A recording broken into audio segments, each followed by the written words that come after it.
Beneath the restless blue of our planet lies a realm darker than your wildest nightmares, a world no sunlight has ever touched.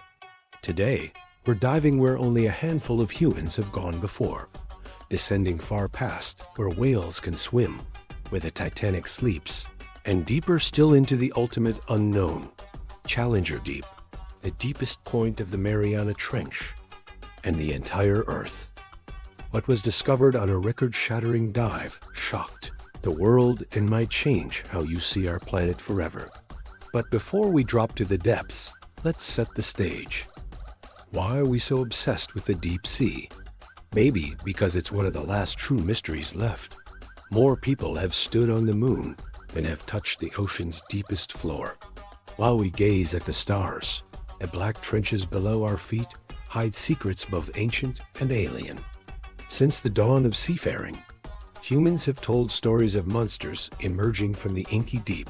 From the Leviathan to the Kraken, our ancestors understood something fundamental.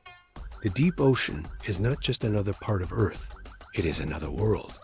In 1960, the bathyscaphe Trieste made history, sending Jacques Picard and Don Walsh nearly 36,000 feet down into a pit so deep, Mount Everest would disappear within it. They only spent 20 minutes on the bottom. Their instruments flickered, their vision was limited, and their minds raced. Was something watching them from the darkness? Decades passed, and in 2012, filmmaker James Cameron set out to break records. His submersible, the Deep Sea Challenger, was a one-man torpedo clad in science. At dawn, he slipped beneath the surface, descending through the ocean's layers. The sunlit zone, the twilight zone, and the midnight zone where light dies and monsters live. Have you ever wondered what that journey feels like? First, the ocean becomes utter black. You can't hear the surface anymore. Your body's isolated, the only human for hundreds of square miles. The water temperature drops, bone-numbing cold seeping into the hull. The noise of the ocean gives way to silence, then cracks and pops from the metal as it strains under the crushing dark. And finally, after a 4-hour descent that feels like an eternity, you land, Challenger Deep. Just saying the words gives you chills. This small valley within the Mariana Trench is nearly 11 kilometers below sea level. If you dropped Mount Everest in, its peak would still be a mile underwater. Cameron looked out his porthole. The lights found. Darkness, then flickers of movement. Was something alive out there? The sea floor at this depth is a ghostly, gray desert, pockmarked by small tracks. Not empty, but a world reserved for microbes and tiny amphipods. But there was something else. Clouds of silt, odd shapes just beyond view, and an eerie, shifting shadow across the bottom. A trick of the lights? Or a creature no one had ever seen? But what's even more bizarre than what Cameron saw is what he didn't see. Here's a mind bender. Even at these depths, life thrives, but not as we know it.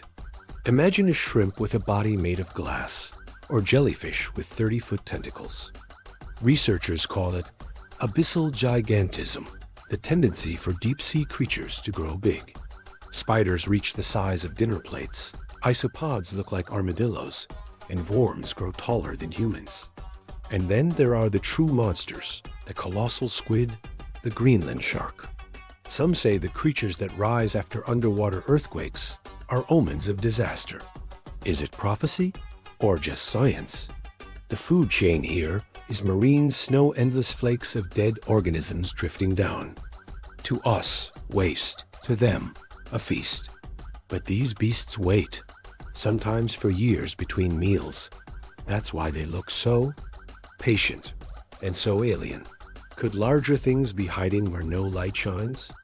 At these depths, it's not just the creatures that defy belief, it's the physics.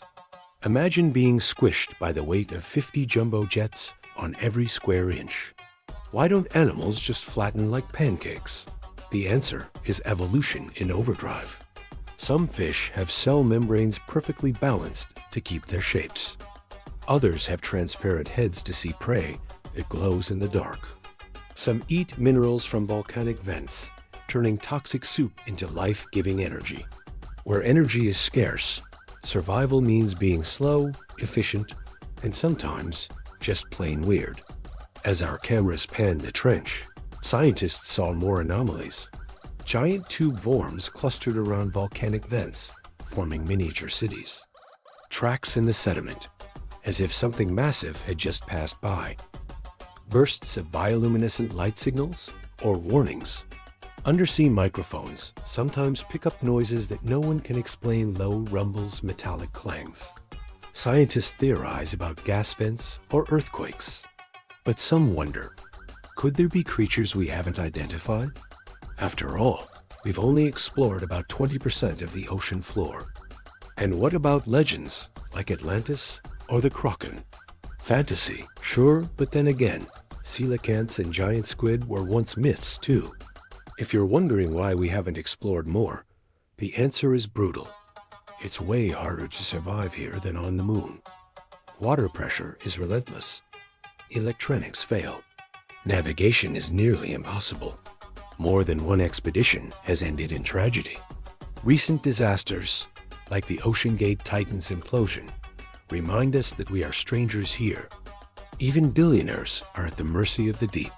Which begs the question, why do we keep trying?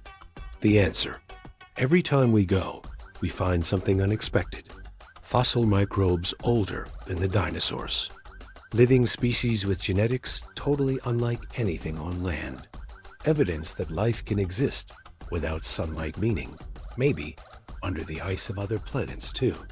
On one expedition, scientists discovered an entire ecosystem powered not by the sun, but by chemistry alone.